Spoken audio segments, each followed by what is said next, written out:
E aí, gente, beleza? Boa noite. Tudo bom? Se vocês quiserem aparecer um pouquinho mais, quem está nos cantinhos, não tá? A câmera pega mais a turma. E aí a Mariana consegue ver vocês também. Bom, a gente vai dar continuidade ao começo da nossa disciplina de Economia do Brasil. Que não sei se a maioria de vocês estava ou não na semana passada. A professora Adriana está de férias, né? Eu já informei sobre as questões.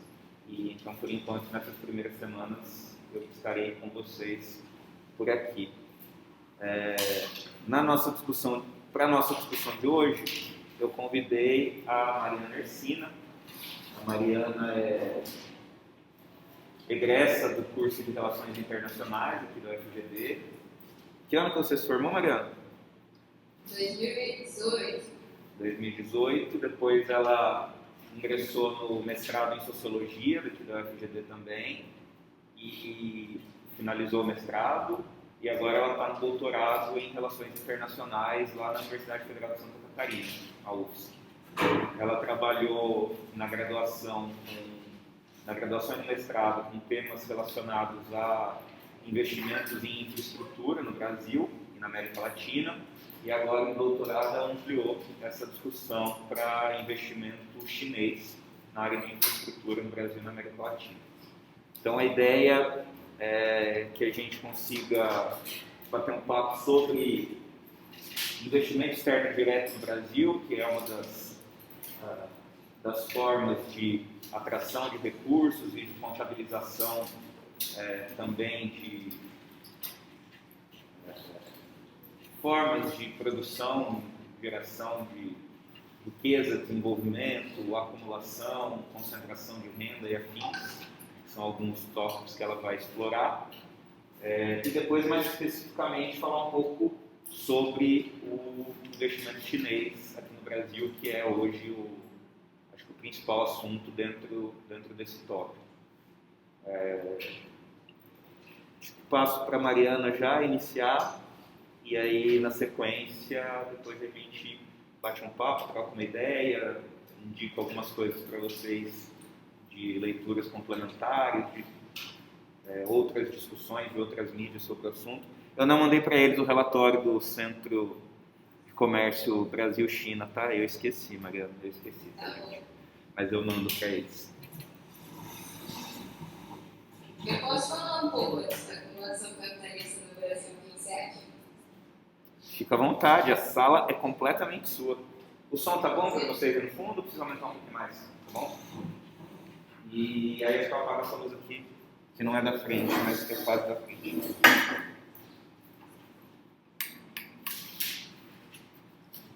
Deu? Posso? Pode. Tá. O Armin já me apresentou, né, gente? Mas muito prazer de estar aqui com vocês hoje.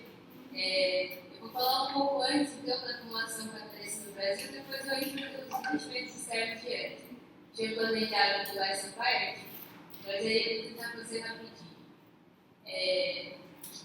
Então, o Brasil, ele entra nos círculos, né, de acumulação de capital, ainda como uma colônia de exploração de commodities. Né? Uma colônia de Portugal, uma colônia ibérica. E aí a independência política do Brasil, que foi conquistada lá no século XIX, ela não trouxe junto com ela consigo uma independência econômica.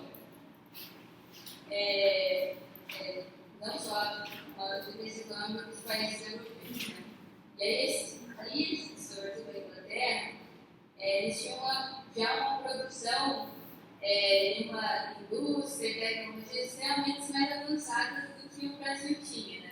O Brasil dispunha. Eles eram muito mais produtivos. As mercadorias deles eram muito mais competitivas no mercado internacional, e esse avanço tecnológico desses países europeus que já tinham passado pela Revolução Industrial e o nosso país, o Brasil, foi um dos principais motivos, não muito, mas um dos principais motivos de hoje condicionar, e condiciona até hoje a economia brasileira aos desenvolvimentos. Então, aí sem poder competir com as mercadorias produzidas pelos europeus, o Brasil, ou a burguesia brasileira, aprofundou ali, a princípio, os seus esforços na produção de commodity agrícola. E aí, cana-açúcar, depois café. E aí, as indústrias, elas existiam, mas elas eram extremamente frágeis, elas eram setores acessórios desse grande setor fundamental da economia, e a economia estava assentada no setor primário exportador.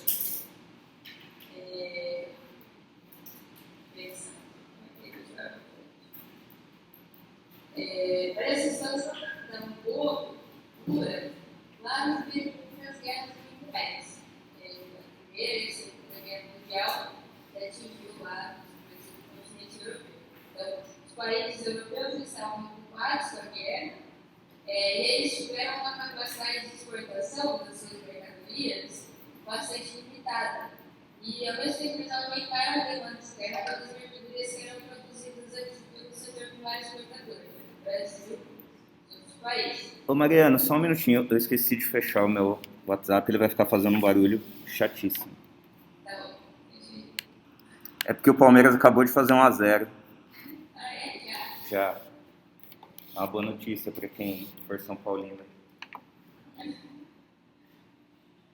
Pode ir? Pode.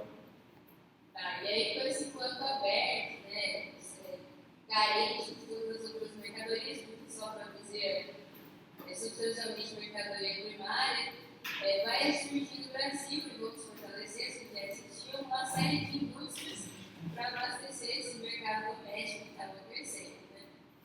E aí, a formação do mercado interno, do mercado doméstico, foi um elemento fundamental, que aí, junto com a valorização cambial, junto com a elevação das tarifas autolegárias e junto com o investimento externo, vai possibilitar o estabelecimento da indústria moderna no Brasil.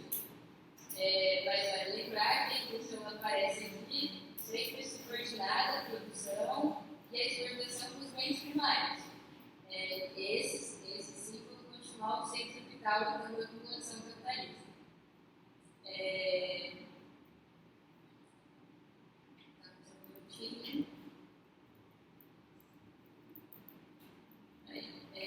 Bom, mas a indústria nacional ela vai nascer aqui no Brasil apresentando um desnível técnico e tecnológico muito grande em relação aos setores do mesmo tipo que estavam presentes lá nas potências centrais. Né?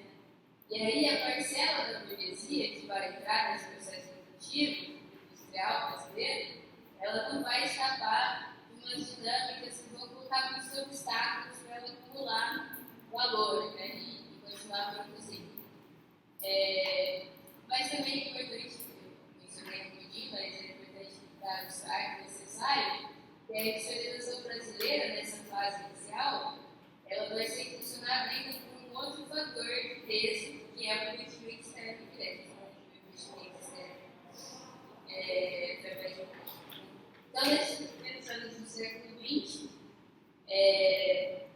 todos os centros oficiais já apontavam para uma crescente instalação de indústrias subsidiárias, né, dessas grandes empresas estrangeiras no território brasileiro, e essa instalação contribuiu muito para uma intensificação da industrialização da economia nacional, e daí vão surgir novos mecanismos que vão trazer alguns obstáculos para a acumulação do capital e do desenvolvimento do capitalismo brasileiro que a gente vê daqui a pouquinho.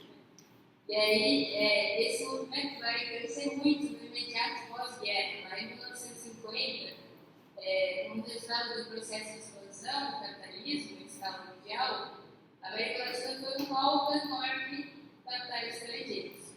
E aí, o Brasil não foi diferente. Então, no período entre demonstração, vou saber aqui, mas, bom, vai dizer que no inteiro 55, a América Latina foi uma região que verificou a maior entrada de capital do planeta, representava 30% do total mundial. E aí, nesses anos, no país, aqui o projeto reformista de desenvolvimento nacional autônomo foi abandonado e foram adotadas medidas vez mais interdependentes, né, em relação então, aos centros hegemônicos. Foram criadas uma série de facilidades para a penetração desse capital estrangeiro. O pós-Segunda Mundial, os Estados Unidos buscou uma nova alternativa para promover o desenvolvimento econômico e industrial da única conformidade com a economia internacional, né, através da atração de investimentos externos. E aí, o Estado empenhou esforços para promover o desenvolvimento através de uma imensa atração de capital e sempre alinhado com os interesses imperialistas. Bom, a partir de 1950, então, a fórmula estatal do desenvolvimento econômico e industrial brasileiro vai ter como função principal o capital estrangeiro. E aí, seja através da penetração direta, pela instalação de empresas estrangeiras, que a gente vai ver agora, subsidiárias do país, ou por meio de importação de capital estrangeiro para financiar os processos produtivos nacionais. Então, o Estado, captar recursos e investir a partir de. E aí, o que se efetivava, o que o Estado brasileiro buscava, era superar o desenvolvimento através, então, da implementação de um programa fundamentalmente aceitado no estudo da organização do capital internacional. E aí isso vai se verificar muito na década de 70, 1970, e vai seguir numa crescente até hoje, até o século XXI. Mas então vamos falar da internet. Né? Bom, o comerciante ele chega no Brasil desde a independência, não é um fenômeno novo. E aí, nesse momento, o movimento mais expressivo desse capital buscava, então, financiar a infraestrutura. Né? E aí, sobretudo, portos e ferrovias, porque era necessário, então, criar uma malha de infraestrutura para escoar a produção que era realizada no Brasil, no setor primário exportador. E aí, o grande protagonista dessa dinâmica foi o capital inglês, que era o capital que tinha maior excedente na época. E aí, na República, essa dinâmica ela se intensifica, então o investimento cresce, deixa de ser esporádico, e aí, nesse contexto, a infraestrutura segue sendo o setor primordial do investimento direto, e a agricultura também ganha um lugar. Né? E aí o investimento serve para buscar os setores mais produtivos da economia que nesse contexto era a agricultura, era o comércio de café. E aí eles vão, então, entrar na construção de portos, ferrovias, melhoramento, né, de todas essas malhas de infraestrutura, e vão se inserir ali no café, que era a cultura que dava mais lucratividade para os produtores. E aí, o capital coloca o capital inglês, era ainda o protagonista, mas agora também o francês, e o estadunidense crescendo, né, ganhando também destaque. E aí, mas isso muda efetivamente depois de 1950. E aí vão se intensificar os fluxos de investimentos diretos para o país, para todos os países, né, e o Brasil não vai fugir da regra.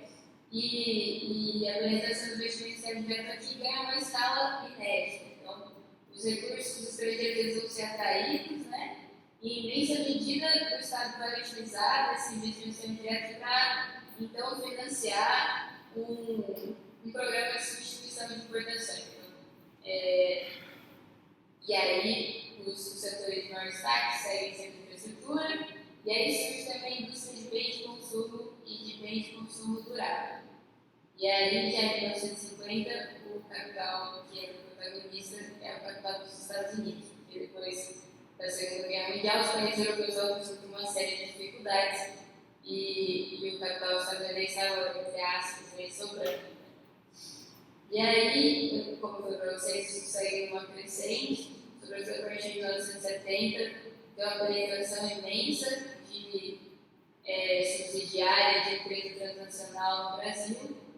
E aí, no século XXI, isso avança ainda mais no processo de internacionalização das companhias, que é facilitado por todos os avanços tecnológicos, tanto em infraestrutura como em comunicação, e aí os setores que vão ganhar mais destaque infraestrutura, um pouco também o setor da agricultura, pecuária, mas sobretudo energia, petróleo e em alguma medida indústria e manufatura. E aí agora no século XXI, principalmente depois dos 10 primeiros anos, a partir de 2010, se torna o capital estadunidense e o capital chinês os grandes protagonistas do investimento direto no Brasil. E aí eu trouxe aqui para vocês uma tabela, não sei se é para ver aí, não sei se está muito pequeno, dos fluxos de investimentos externos no Brasil desde 90 até 2021. Mariana, não dá nem para ver direito o seu texto, imagina a tabela. Tá, então eu conto aqui para vocês. Né? Vai... Saiu um relatório da UNITAD agora, e aí que demonstra que o Brasil ficou em 6º lugar no ranking dos destinos dos investimentos diretos no mundo, e aí os principais em 2021 foram os Estados Unidos, China, Singapura, Reino Unido e Canadá. Na verdade, os Estados Unidos dois. E aí, eles vão mostrar que, claro, teve uma queda dos investimentos externos diretos no contexto pandêmico, entre 2019 e 2020, mas que esse cenário volta numa crescente em 2021. Mas vamos falar de investimentos externos diretos chinês no Brasil, né? Porque não era um país que destinava grandes investimentos externos, grandes esforços de internacionalização de empresas para o Brasil, e passa a ser, em 2010, mas ganha uma dimensão completamente nova em 2016, e aí ele já, a partir de 2016, passa a estar nos Estados Unidos o primeiro lugar no ranking de investidas de capital das empresas no cenário nacional. Bom, eu trouxe aqui nesse slide que, então, a intensificação das investidas desse capital das empresas chinesas no Brasil começa, sobretudo em 2010. O Brasil vai se tornar alvo, então, do investimento externo chinês mais ou menos uma década depois, já de que a China emerge no sistema internacional em 2001 como um grande credor dessa mobilidade, de investimentos. E aí eu trago um histórico que em 2010 ainda, 90% dos investimentos chineses que eram confirmados na economia brasileira, eles se concentravam nos setores extrativistas, então, agricultura, pecuária, mineração, e eles refletiam, então, diretamente uma necessidade de assegurar o fornecimento de commodity primária, e aí, apontando para petróleo, sódio e minério de ferro, o minério de ferro para a China. Mas essa dinâmica não dura muito tempo. Entre 2010 e 2011, ainda então a situação de minério, petróleo e agricultura vão atrair a maioria dos investimentos, mas logo em 2012, os setores extrativistas eles vão perdendo importância gradativamente. E aí o foco dos investimentos chineses no Brasil passa a ser o setor de energia, mais especificamente energia elétrica. E aí, considerando então os indicadores quantitativos, o estoque de capital investido, o setor de energia elétrica vai ser, sem sombra de dúvida, o grande foco então, das investidas do capital chinês no Brasil entre 2007 e 2020. E aí, dá para ver isso aqui ou não dá?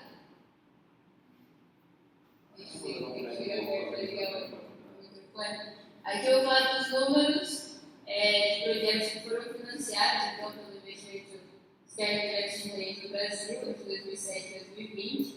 Tem um crescimento bastante grande em 2010, dá para ver que era uma quantidade muito mínima até 2009, e aí em 2010 foram anunciados 21 projetos, mas foram confirmados 13. E aí, em 2011, 2012, pequenos movimentos de quebra, recuperação da euforia, e aí em 2017 sobe mais uma vez. A gente pode colocar como resultado da desvalorização real, de uma desnacionalização que estava ocorrendo ali no período do governo Temer.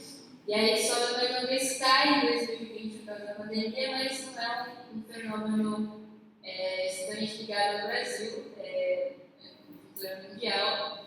E aí as tendências dos grandes pesquisadores da área de que suba o aumento da liquidez internacional, mais uma vez. Né? E aí aqui são os investimentos externos diretos chineses no Brasil em valor de estoques, né, em quantidade de dólar. E aí dá para ver que em 2007, enquanto era 434 milhões de dólares só, em 2010 passou a ser 13 bilhões, que foi um crescimento muito grande, e aí de lá para cá tem se mantido, claro, com altos e baixos, mas constante, né? E aí eu trouxe para vocês a quantidade de projetos chineses confirmados pelo Estado. Aí no Mato Grosso do Sul são 6. O Estado que mais recebeu projetos dessa internacionalização das empresas chinesas foi São Paulo, 54, e aí depois Minas, depois a Bahia, e aí vocês têm aí o dado, dá para olhar. A maioria está concentrada, como a gente pode ver nesse próximo slide, na região sudeste, no nordeste e no centro-oeste. Ainda o sul e o norte não receberam tantos aportes, a gente pode discutir por que isso depois.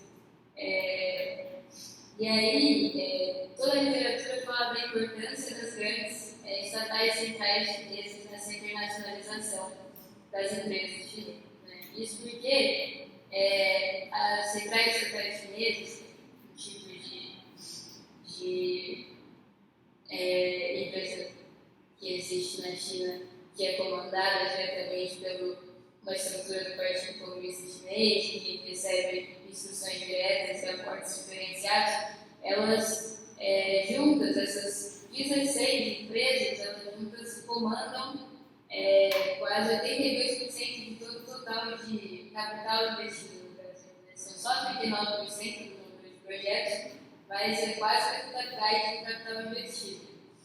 E aí as empresas presentes no Brasil, as empresas estatais, são essas aqui, que vocês podem ver, algumas de mineração, infraestrutura, petróleo, energia e comunicação. E aí, se a estimativa, então, do Centro Econômico Brasil-China estiver correto, as grandes centrais estatais elas movimentaram em direção ao Brasil desde 2007 uma quantidade de 54,2 bilhões de dólares, né? De um total que eles estimam aí em 66 bilhões. Então, é muito substancial a participação dessas empresas. E aí, é interessante estudar porque, como tem sido feito os interesses.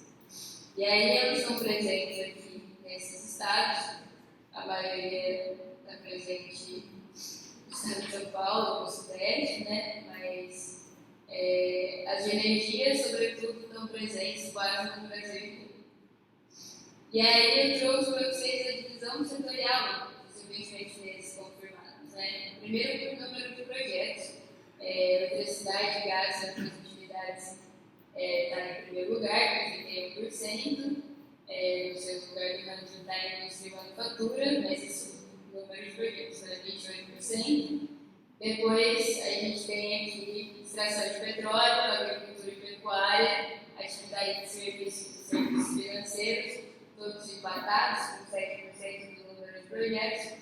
Obras de infraestrutura com 4% só. E aí esse outros, que não é muito bem especificado, que tem 9%. E aí, mas quando a gente vai ver a divisão setorial dos investimentos confirmados através do capital investido, a gente vê que eletricidade, gás e outras atividades tem uma parcela muito maior do que já aparecia.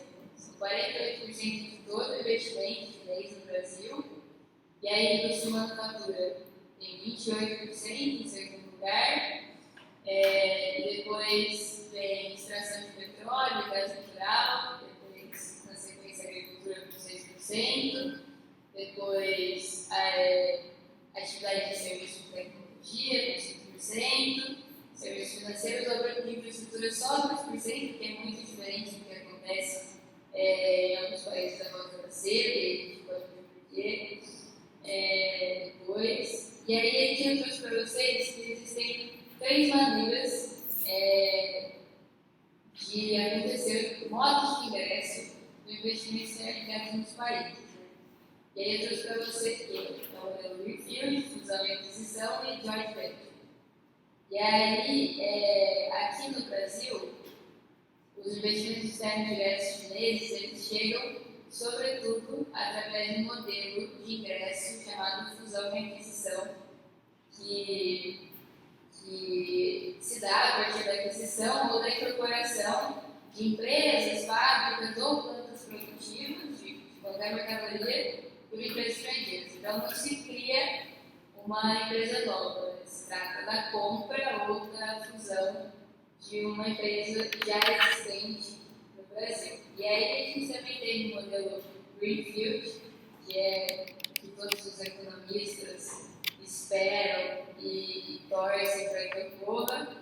O modelo Greenfield se trata da criação de novas instalações ou de novas operações no país receptor, e aí incluindo a construção de fábrica ou então a expansão de algum negócio já adquirido anteriormente, através de fusão e aquisição.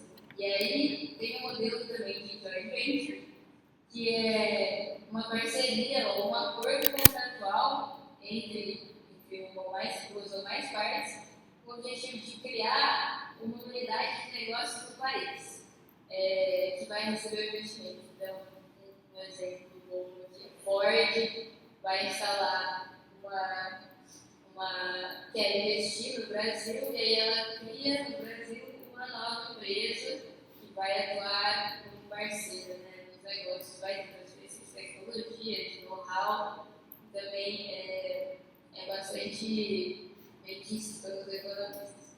E aí, mas a forma de ingresso, penetração do investimento externo direto chinês no Brasil, ela está, não dá para ver essa tabela, não sei se vocês conseguem ver, através, sobretudo, de fusão e aquisição. 70% de todo o capital investido vai vir dessa maneira, 24% vai vir no modelo Greenfield e só 6% vai vir em joint venture. Né?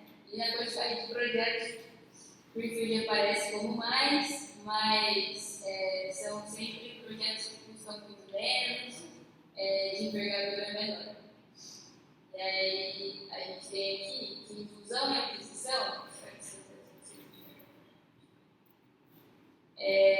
o setor de eletricidade tem destaque também, 41% da quantidade dos projetos, ele recebeu 18,97 bilhões de dólares entre 2007 e 2020. E aí petróleo ficou em segundo lugar, 36%, e aí tem um estoque de mais de 16 bilhões de dólares. E aí depois a gente tem mineração, com 9%, com 4 bilhões de dólares, e esses outros aqui são muitos setores com quantidades muito menos expressivas reunidos aqui na apresentação.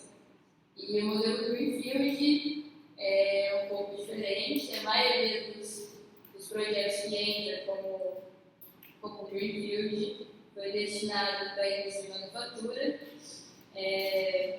40% da quantidade dos projetos, daí cerca de 6 milhões de dólares, pouco mais de 6 milhões de dólares. E aí depois a eletricidade vem em segundo lugar, 31%, né? E aí na sequência o petróleo, gás natural, serviços financeiros, etc.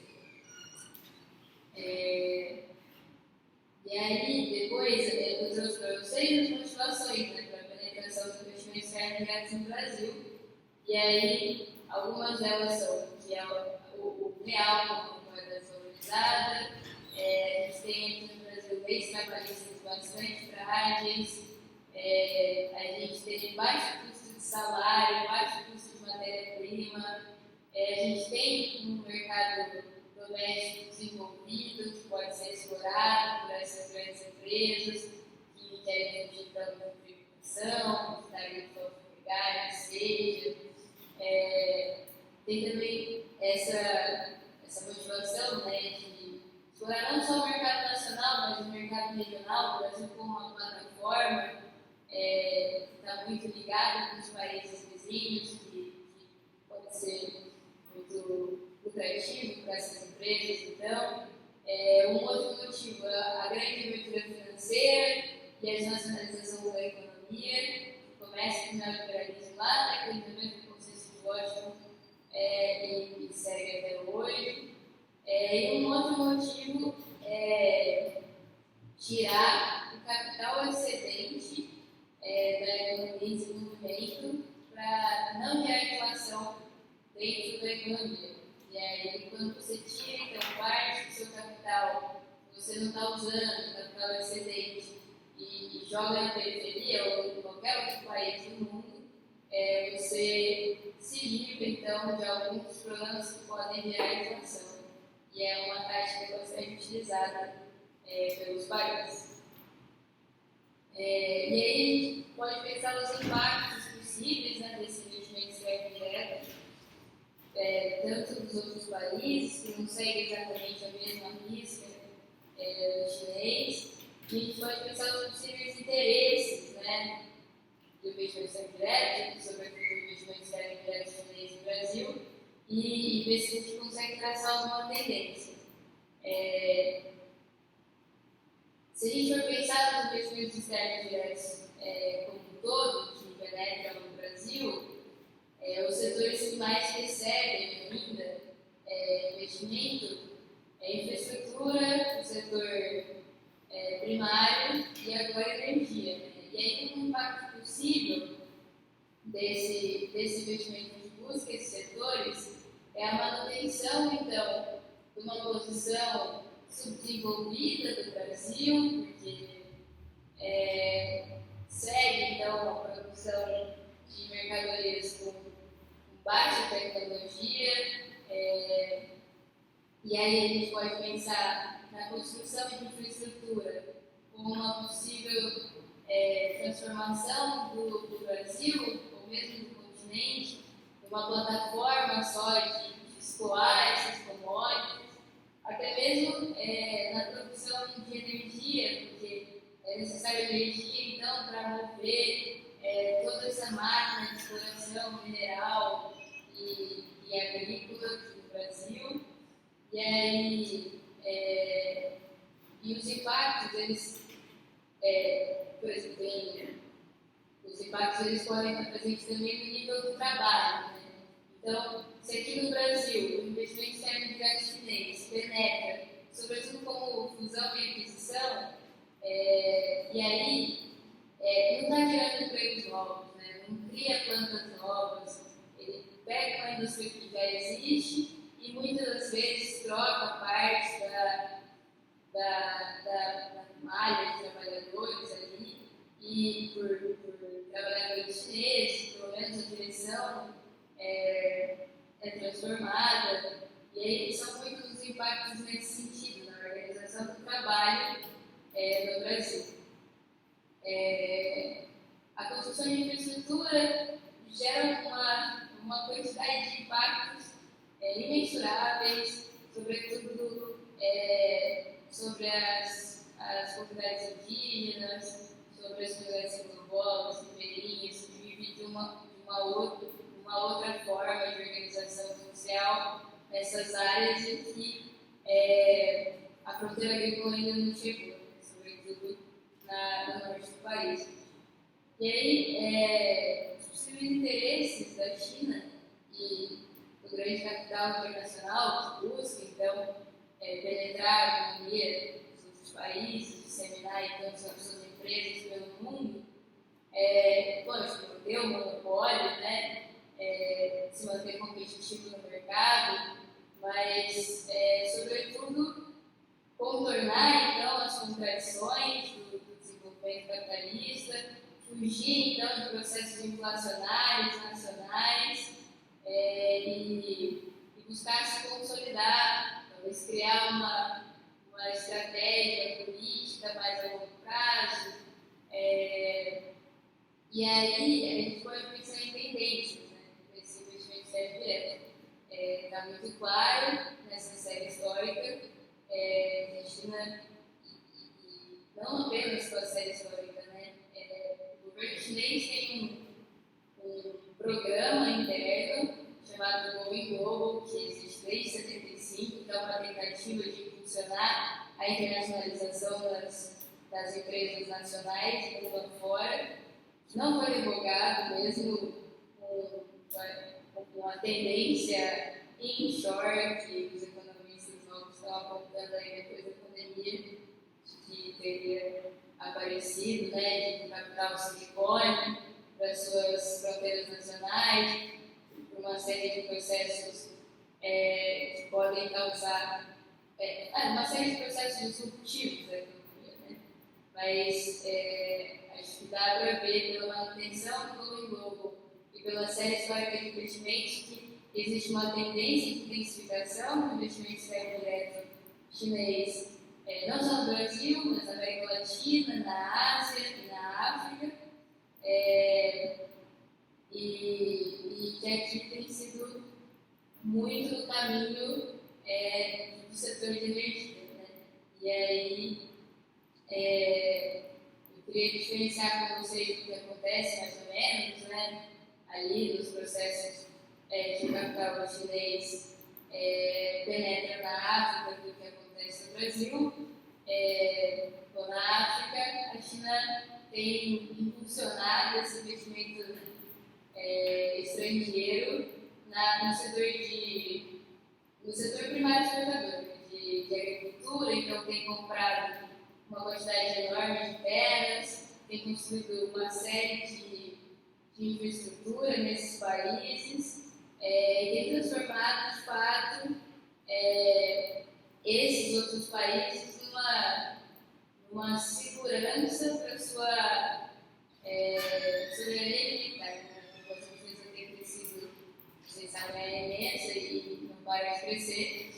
E aí é muito necessário que exista, então, um plano estratégico para a manutenção da soberania alimentar e a possibilidade de continuar alimentando toda essa população chinesa.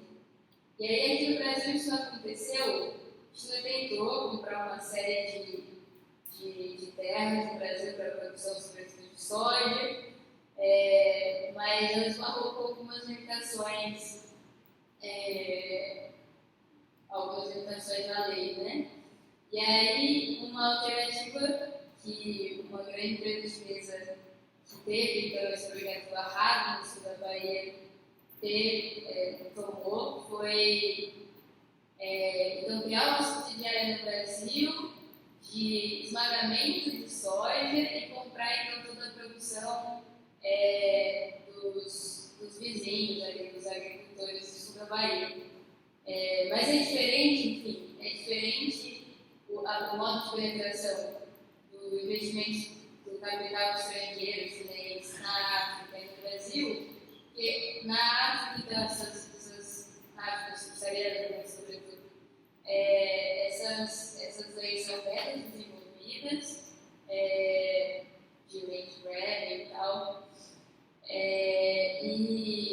Então, porque aqui no Brasil o BNDES cumpre muito bem a função de financiar a produção e faz muito mais sentido para a China já comprar pronta do que investir capital dessa maneira. Então, a soberania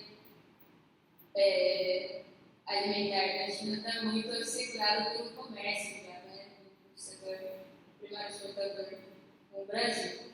E o BNDES também não atua somente financiando, então, o grande latifúndio do Brasil. Né? O BNDES é um dos principais responsáveis pelo financiamento das obras de infraestrutura no Brasil. Então, é um outro setor que não tem tanto espaço assim, no capital internacional e que talvez não faça sentido para a China adentrar, já que existe esse órgão público que faz esse financiamento, sobretudo a partir de 2009. Mas aí eu acho que é isso, e aí eu espero que vocês perguntem se vocês tiverem. Pode ser?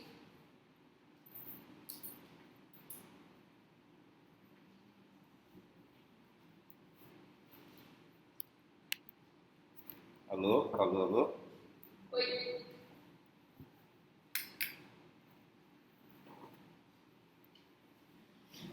Mariana, valeu, obrigado. O pessoal desacostumou com as aulas online, então eles não sabem que eles podem bater palmas quando você termina, mas eles estão aprendendo. Eu achei que depois da semana passada eles já iam fazer isso mais automaticamente, mas quem sabe até o final do nosso ciclo eles criem esse hábito de bater palmas de novo. Você consegue ver a galera? Tem gente pra cá, gente pra lá.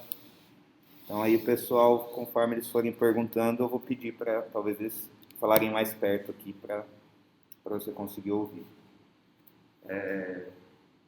Antes, vocês acham que ela falou muitas vezes a palavra sobretudo? Vocês repararam isso?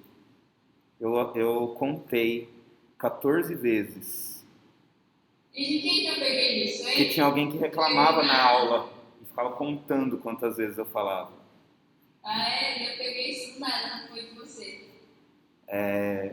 Mas assim, Mariana, antes de passar para eles, eu também queria que você contasse um pouquinho, muito rapidamente, como você chega nesse tema da infraestrutura, dos investimentos chineses, porque 2 vezes você teve brevemente a oportunidade de falar sobre isso, que foi quando você mostrou aquele mapa de onde estão alocados os investimentos, e aí você mencionou, poderia dizer por que não estão aqui nessa região, mas posso falar depois, e quando você fala sobre as áreas também. Mas eu acho que é interessante você falar como que você fez essa trajetória, principalmente ali no final da graduação e o mestrado, para o que você está agora no doutorado. Tá. No TCC, eu estudei uma integração regional, né? Uma iniciativa de integração regional que começa na década, que começa ali nos anos 2000, um pouquinho antes, chamada IRSA, né? E a IRSA é, sobretudo, um plano, uma agenda de construção de infraestrutura nos países da América do Sul, que é pensado, talvez dá para dizer, capitaneado, sobretudo a princípio, pelos fundos internacionais, pelo FMI, pelo Banco Interamericano de Desenvolvimento, pelo CAF, pelo FONCAR, todos esses fundos. E aí seria uma tentativa de construir uma rede de infraestrutura para facilitar o desenvolvimento econômico deles, vamos dizer, sustentável, com equidade, mas aí ele era basicamente uma reelaboração do plano que já existia desde 1995, de descobrir, mapear então no continente onde estavam as principais reservas de riqueza natural, e aí de qualquer tipo, mineração, minério, agricultura, tudo podia ser explorado, e criar então uma malha de infraestrutura que ligasse esses grandes depósitos de riqueza ainda não explorados ou saturados, ligasse então ao litoral para poder fazer o comércio com as outras nações, né? E aí, basicamente, seria então uma tentativa de desenvolvimento a partir da manutenção do mesmo modelo que coloca então o setor primário exportador como o grande eixo da economia nacional. E aí uma manutenção então em algum nível do subdesenvolvimento brasileiro, porque esse plano todo não criava nenhuma condição de desenvolvimento industrial, que seja. E aí, então, a princípio foi isso que eu fiz na graduação. Estudei então como foi criado esse plano de integração, e depois os altos e baixos dele, sobretudo a partir de 2009, depois da grande crise imobiliária dos Estados Unidos, que aí seca um pouco essa crise internacional, e o Estado brasileiro passa a ser um grande financiador dessas obras, do BNDES, sobretudo, dos fundos de pensão. E aí, no mestrado, eu fui estudar, então, a IRSA, essa iniciativa, e o PAC, porque o PAC, o Programa de Aceleração e Desenvolvimento do governo do Lula e da Dilma, seria uma vertente nacional das obras da IRSA. Assim, as obras de infraestrutura que estavam contidas no PAC, porque o PAC também não é só um projeto de construção de obras de infraestrutura, elas estariam ou muito próximas e fariam então uma conexão necessária, uma complementaridade, ou elas seriam simultâneas. E aí muitas vezes as obras que estão ali na cartilha do IRSA para ser aprovada, para receber o investimento externo de algum fundo, ou mesmo do BNDES, elas também estavam presentes então no plano do programa do PAC. Né? E aí então eu estudei neodesenvolvimentismo, neoextrativismo, a IRSA e o PAC também como uma dinâmica que mantém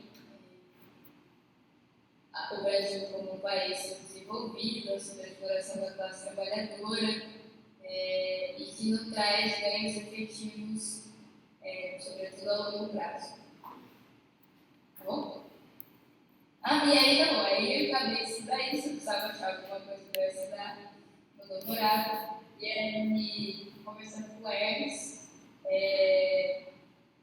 a gente decidiu estudar então os ministérios de projetos chineses no Brasil, que eles começaram a ganhar espaço, sobretudo, quando os Estados Unidos e os países centrais tradicionais que faziam então essa modalidade de investimentos deixaram de fazer depois da crise imobiliária, e aí parecia interessante então estudar qual que era a ligação da China, do investimento externo chinês nesse cenário, se o investimento externo chinês era qualitativamente diferente dos fundos internacionais ou do investimento externo operado pelos Estados Unidos, pelas grandes outras potências europeias. Né? Então, foi nesse sentido.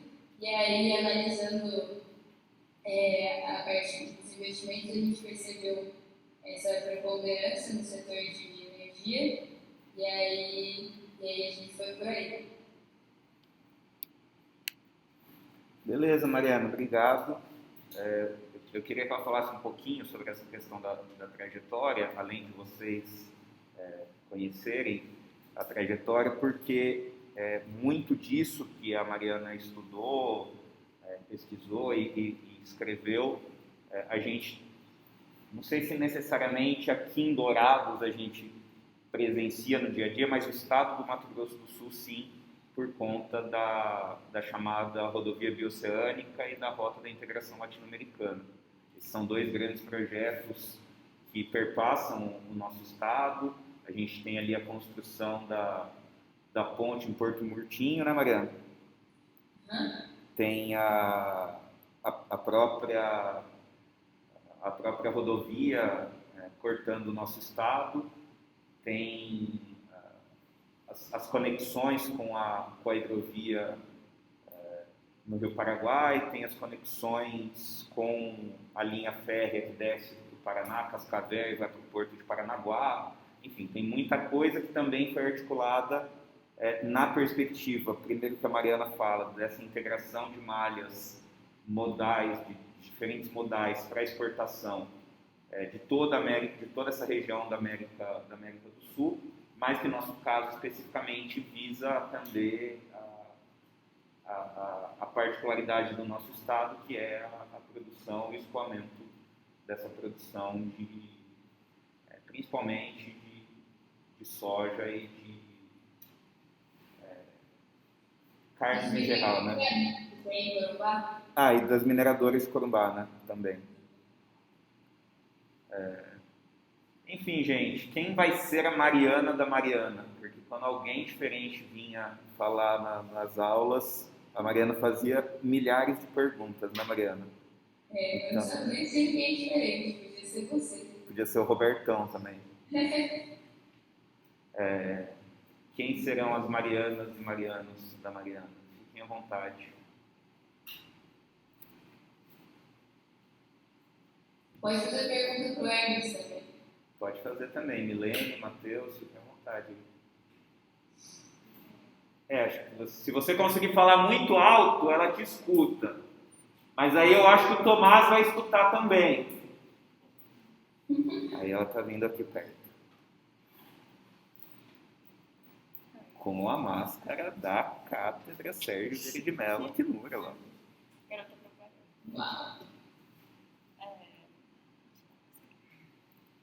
Você disse que um dos motivos do investimento externo são as facilidades da tributação e a precarização das leis trabalhistas. E eu queria saber se a longo prazo você acha que essas aberturas elas vão trazer prejuízos para o país em uma questão de desenvolvimento social e econômico maiores do que o próprio investimento externo, ou se essas brechas vão ser justificadas pelo desenvolvimento econômico que o investimento externo vai trazer. Eu acho que a resposta para isso depende muito da forma de ingresso que esse investimento vem para o Brasil. E aí a gente viu que a maioria do investimento chinês para o Brasil é em modelo de fusão e aquisição. E aí, se for nesse sentido de fusão e aquisição, eu acho que causa mais prejuízo do que poderia criar clusters econômicos, ou poderia, transbordar e gerar desenvolvimento econômico no Brasil. Isso porque eles estão aqui para explorar a matéria-prima, salário relativamente mais competitivo, por lá, então, essas barreiras tarifárias, mas se não existe uma construção de uma planta industrial, se não existe transferência de tecnologia, se ocorre só através da fusão e aquisição das empresas, e o processo de transferência, então, da lucratividade, porque a lucratividade que vai ser gerada aqui vai ser transferida para a sede. Então, a remuneração desse capital vai gerar mais prejuízo, porque ocorre descapitalização e acontece déficits na balança de pagamento, que aí vão ser difíceis de ser recuperados.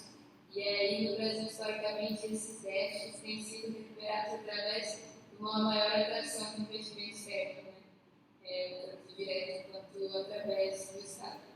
E aí, então depende, a resposta depende se fosse um modelo joint venture ou se fosse um modelo greenfield, acho que poderia trazer algum, não imenso, mas algum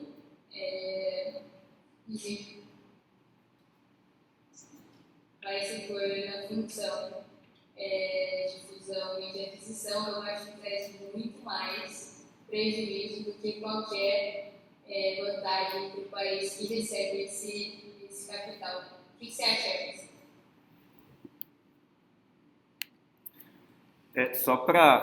Porque também tem, só para a gente voltar um passinho antes, para eu falar o que eu acho, Mariana, que é uma turma, como eu falei para você, que está também iniciando nas discussões de economia, né? Então, por exemplo, o investimento externo direto, ela é uma das modalidades de atração do investimento, pensando formas aí de promoção de crescimento ou de desenvolvimento. A Mariana citou, no caso da IRSA, por exemplo, a possibilidade de investimentos do Fomplata, que é um fundo vinculado ao FOSEM, Mariano Fomplata? Ou ele é... Eu acho que Ele é um fundo... Sim. Mas você tem o Fomplata, você tem os bancos de desenvolvimento, o Banco Interamericano de Desenvolvimento, você tem o próprio Banco Mundial, você tem outros bancos, o novo Banco de Desenvolvimento, que é o Banco dos BRICS. Você tem várias possibilidades de, por exemplo, tomar empréstimos para você tentar promover desenvolvimento, crescimento e desenvolvimento. E quando a gente faz o mapeamento dos investimentos em um determinado país, eles vão ser fontes diferentes de análise. Então, por isso que essa é uma categoria muito específica, investimento externo direto, porque ele tem essas características que a Mariana colocou, de um recurso que ele não vem como uma forma de empréstimo para o Estado brasileiro ou uma forma de empréstimo para empresas brasileiras para que elas promovam ampliação, para que elas promovam novas ações, nem nada disso. O investimento externo direto ele vem como uma atuação direta, seja atuando de forma em greenfield, que ela falou, né, que é abrindo novas possibilidades de negócio, seja por meio de fusões e aquisições, adquirindo o que já está estruturado no país, ou seja por meio aí da outra modalidade, que são as parcerias das joint ventures. Né? Então, só para a gente entender assim, as diversas possibilidades que tem quando a gente pensa o investimento estrangeiro que vem para cá. E aí você tem, além dos empréstimos, a possibilidade também de programas específicos. Não é mais o caso do Brasil hoje em dia, mas você já teve na história da política brasileira também o estabelecimento de parcerias, a atração de recursos por um determinado programa. Então você teve lá, por exemplo, no governo JK, a Operação Pan-Americana, que também tinha uma contrapartida de investimentos. Enfim, tem ali uma série de possibilidades. No caso da pergunta da Milene e do meu palpite de curioso, sugerido pela Mariana, vamos pensar o seguinte: se você tem... primeira coisa, a Mariana alertou algo importante agora no final, que você vai ter, a partir de fusões e aquisições de empresas brasileiras por corporações chinesas, e aí, se vocês perceberem, a gente está falando praticamente de empresas estatais, você vai ter essa remessa de lucros de volta para o governo central chinês, para as estatais, mas que, em última instância, vai ser operacionalizado pelo governo central chinês. Então, você tem uma remessa para lá. Porém, as empresas não serem estrangeiras e serem brasileiras também não significa que esses recursos fiquem e sejam reaplicados no próprio Brasil.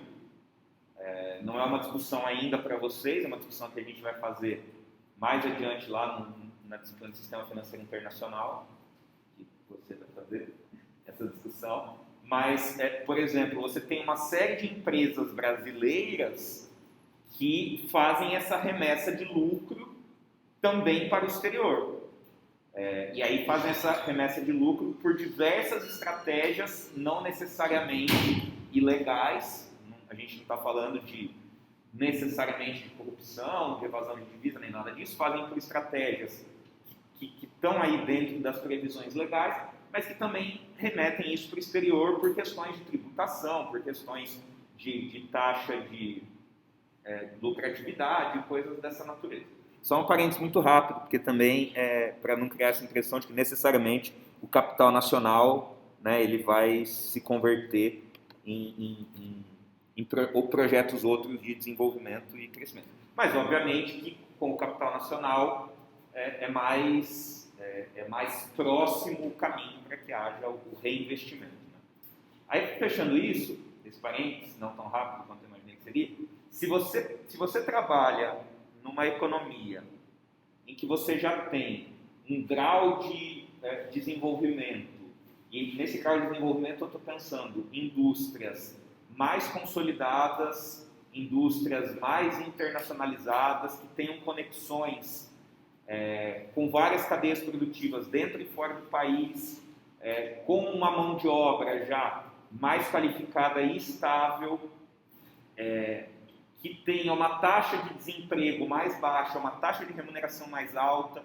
Então, quando essas variáveis são observadas, a chegada desse investimento externo direto, ela talvez não tenha um impacto tão pernicioso ou negativo como a Mariana está indicando. Por quê? Porque você já parte de uma outra estrutura.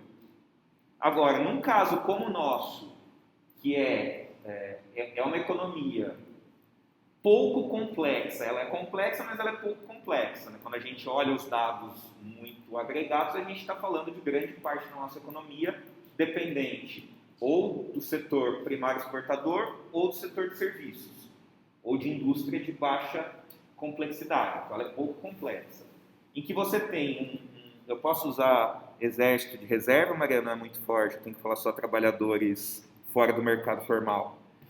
Quando você tem um conjunto de trabalhadores fora do mercado formal muito grande, quando você tem salários achatados, que é o que a gente vive hoje, e aí, ao invés de você atrair investimento externo para ampliar as possibilidades e as oportunidades, você traz um investimento externo somente para converter aquilo que já existe no Brasil, aí, de fato, você tem essa situação que a Mariana colocou. Além do prejuízo, ou não sei se é o prejuízo, né? Mas além de não se beneficiar da possibilidade do reinvestimento, desse dinheiro que volta para a matriz, você não ampliou as possibilidades de complexidade tecnológica, de novos setores, de melhores salários, de maior taxa de empregabilidade das pessoas e tudo mais.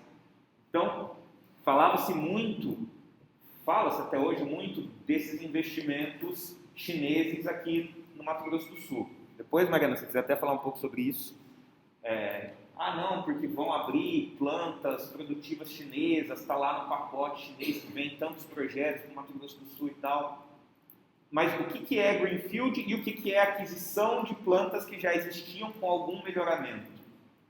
Então, essas questões, você criou um novo campo, você criou novas possibilidades, ou você só não, né? Ou você está otimizando o setor que já existe, mas que já emprega, mas que efetivamente não gera mudança estrutural, ou não tem nem a capacidade de gerar mudança estrutural. Então, acho que nesse sentido, Millennial, é óbvio que é interessante, é importante, mas há uma série de limitações. E aí né? E aí a gente se pergunta, mas o que torna isso atraente? Acho que as possibilidades todas de você chegar em um local menos complexo, mas também não completamente árido ao investimento estrangeiro. Então, a gente é um país que forma uma mão de obra relativamente bem qualificada, a gente é um país que tem, ou não sei se tem mais, mas até pouco tempo tinha um grau de segurança jurídica bastante razoável. A gente é um país que tem tinha relações comerciais de parcerias estratégicas com diversas regiões do mundo, com perfis diferentes de país. Então, muita coisa atrativa, só que eu acho que o equilíbrio é ruim, né, entre o que é atrativo e o que fica para a gente, no final dos contos. Quem mais será a Mariana da Mariana? Uau, a gente concorda. Uau. Somos pessoas Mas sensatas. eu nem falei da superexploração do curso de trabalho. O Thales vai falar com você agora.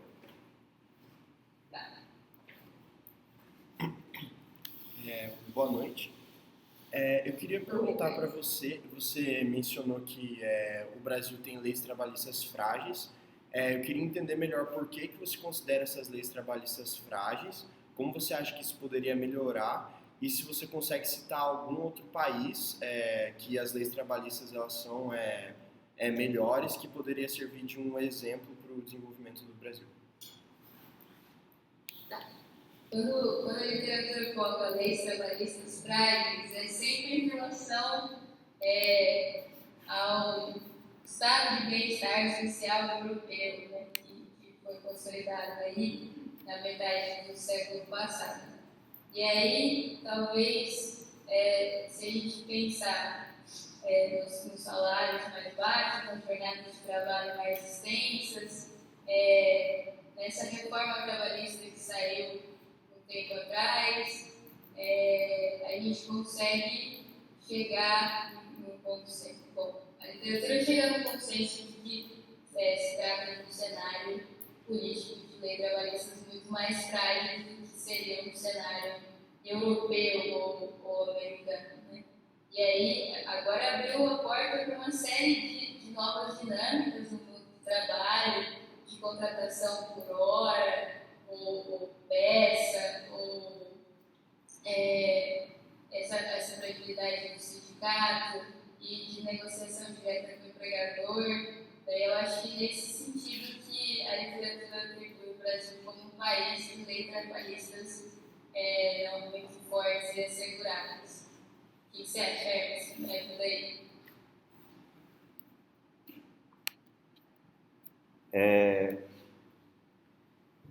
Não, acho que é por aí. A questão, acho que é muito em cima daquilo que se pensava como uma legislação trabalhista mais próxima do ideal lá nos anos 40 e 50, e que a Constituição de 88 consolidou como nosso modelo, que me parece que tem uma série de inconsistências com o avanço de tudo, das tecnologias, das relações sociais, da própria dinâmica econômica, então que merece atualizações e merece ajustes, mas que me parece que no caso específico que a gente vem vivendo nos últimos anos, ela não foi modernizada no sentido de se atualizar, ela foi modernizada no sentido de se desestruturar. Mas acho que é uma discussão assim, para outro lado, para outro caminho. No caso do IED, não pensando só no chinês, no IED de modo geral, acho que não é necessariamente isso que atrai o investimento externo direto no caso brasileiro. Não acho que é a nossa legislação. Pelo contrário, você vai ter legislações mundo afora muito mais, entre aspas, amigáveis a empresas transnacionais do que a brasileira. Eu acho que é isso que atrai. De alguma forma, isso talvez até rechace algum tipo de investimento. O que me parece que atrai são até alguns dos exemplos que eu dei anteriormente, que faz com que o Brasil seja visto como algo interessante. Mas é claro que a nossa realidade atual, independentemente ou reforçada pela reforma trabalhista, ela acaba oferecendo uma série de brechas. Então, quando a gente pensa assim, você tem grandes investimentos, a Mariana citou rapidamente, mas é um debate mais longo, da estrangeirização de terras. Mas a estrangeirização de terras é um assunto muito sério para ser discutido, enquanto literatura de relações internacionais, inclusive. Você fez economia política comigo, Nayara, ou não? Você fez economia política comigo ou não? Quando eu ainda lecionava economia política, eu passei a trabalhar uma aula específica só sobre estrangeirização de terras. Porque você tem uma discussão em algumas regiões do mundo muito forte sobre isso. No Brasil, você não tinha, porque a nossa legislação ela coloca vários senões à estrangeirização de terra, mas existem vários, não é só um, existem vários projetos de lei tramitando em Brasília buscando flexibilizar isso. Mas por que eu estou falando de novo da estrangerização de terras? Apesar das indústrias ou de outras corporações chinesas, mas não só chinesas, não terem conseguido avançar ainda no caso da estrangerização de terras, por outros caminhos elas também já passaram a começar a atuar nesse campo. A Mariana até citou o exemplo lá do sul da Bahia. E aí, se por um lado a legislação brasileira ela não é completamente amigável a corporações multinacionais, a nossa realidade social ela é completamente violenta, em vários aspectos da expressão violenta, com os trabalhadores das áreas rurais. Seja pela dificuldade de você mapear a ausência de direitos sendo garantidos, seja pela forma como pouco se olha um trabalho análogo à escravidão, seja com a dificuldade das instituições que são responsáveis pela fiscalização chegarem a todo local. A gente não precisa ir longe no tempo e no espaço. Semana passada, 2 semanas atrás, em Naviraí, numa fazenda, 47, 48 pessoas foram libertadas de uma condição de trabalho considerada pelo Ministério do Trabalho análoga à escravidão. Acho que, se eu não me engano, era no corte de cana. Pessoas vindas do Nordeste. Aqui, do nosso lado, Naviraí. Então, Brasilzão profundo tem muito disso. Então, acho que tem várias coisas que impedem, mas também há outras tantas que atraem, né? E aí vai depender muito. Acho que, por exemplo, essa pesquisa toda que a Mariana apresentou hoje para a gente, essa apresentação toda, ela dá vários insights que provocam, instigam e merecem pesquisas específicas sobre o setor. Então, quando fala assim, 48%, né, Mariana, em energia, é isso? 48% em energia. Por quê? Não sei se chamou a atenção de vocês esse dado, mas deve saltar aos olhos de quem nunca parou para pensar no assunto. Porque quase metade é em energia. Onde que está isso? O que está acontecendo?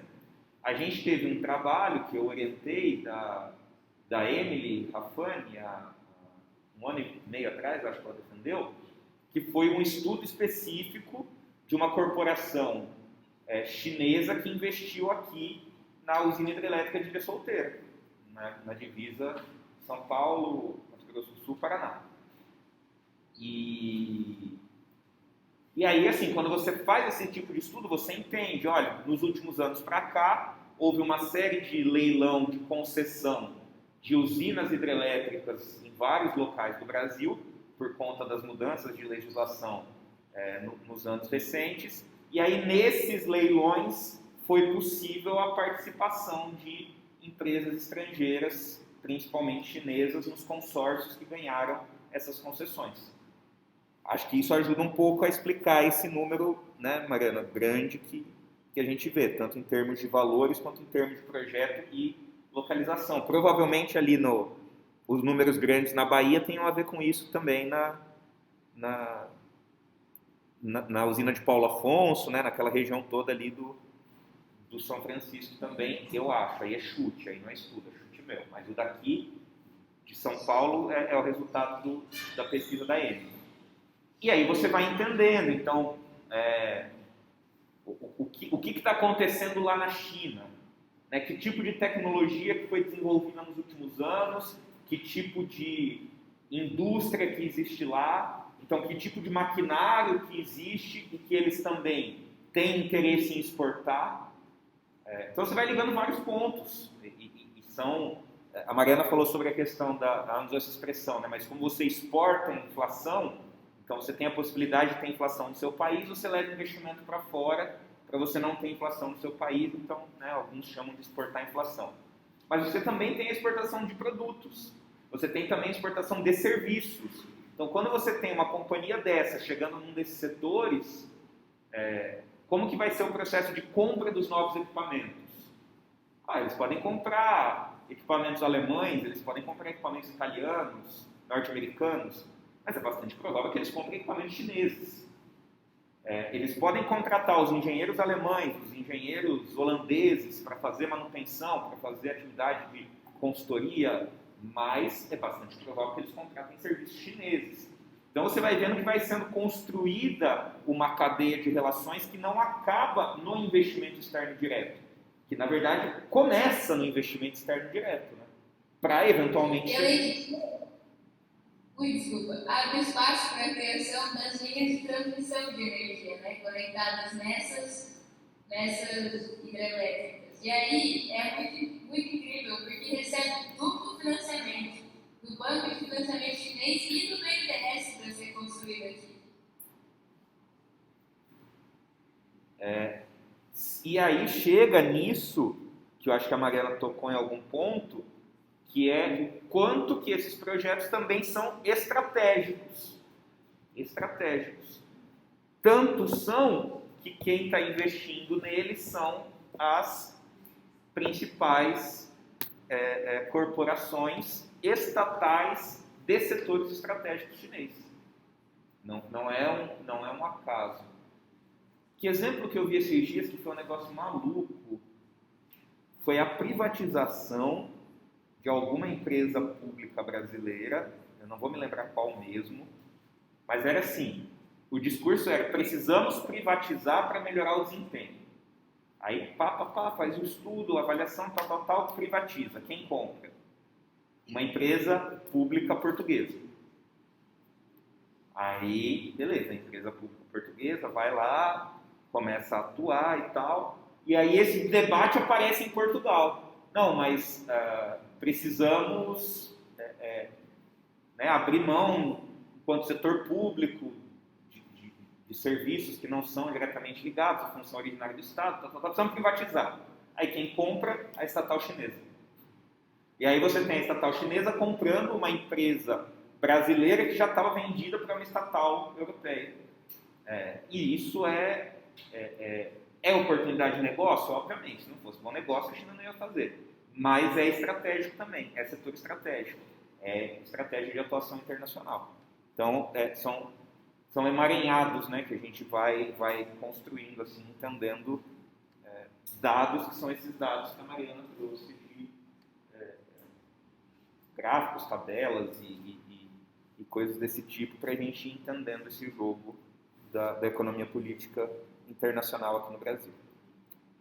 E toda uma consolidação da presença internacional, né? Porque a China quer ter um papel que não teve até, que passou até a partir de 2001. Então é muito necessário ter essa presença marcada e substanciada em todos os lugares. E isso através dessas grandes centrais estatais, porque precisa sustentar esse desenvolvimento, esse crescimento econômico, que está difícil de sustentar internamente, nacionalmente, e aí está buscando a consolidação em todas as regiões do globo. Né? Já fez isso nos Estados Unidos, fez isso na África, ali no seu entorno na Ásia, mais diferente na América Latina e na Europa. E aí vai a discussão do novo ciclo hegemônico. Se a gente está passando por proliferação. Vocês não estão fazendo relações econômicas internacionais esse semestre, né? Ainda não, calma. Mas, Marianas e Marianos, vocês não fazem ideia, a Mariana já teria feito 8 perguntas para ela mesma se ela tivesse sentado aqui. Vamos lá, gente. Mariana, você está muito entusiasmada com a China. Eu acho que você está assistindo aula demais do Elton. Eu estou assistindo toda a China que é possível. Estados Unidos e China só. Só isso que eu aprendo aqui nesse lugar. Se alguém quiser fazer, saiba. Tem aula de mandarim? Não, aqui eu não sei se tem confuso. Outro dia eu estava vendo uma reportagem falando que a China está usando Instituto Confúcio para dominar ecologicamente o Brasil. Aí eles sabem, mas aqui não tem. Você não quer deslogar do seu celular o outro Mariana? Porque agora não precisa mais. Só que agora isso fica bem grande na tela. Matheus, nenhuma pergunta, Matheus? Matheus queria perguntar pro cara do TRE, o cara do TRE não deixou você fazer pergunta, né?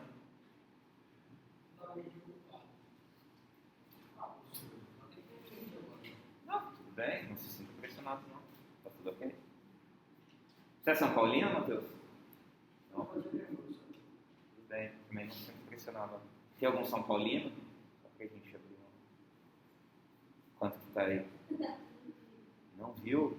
Mas até o 2-0 você viu, ainda não? Não? Poxa, que pena. Nada, gente. Mariana pode destampar a primeira long neck dela, então? Depois que fechar a câmera, né, Mariana? Pode desligar, vocês cantam parabéns aí pro Hermes. Certo, então, gente. Mariana descansada, agradecida, tudo ok. Quer fazer outra pergunta, Milene? Ah? Então, beleza, minha querida amiga. Obrigado. Um pouco de nervosismo, um beijo, feliz aniversário, tudo saudade. Valeu.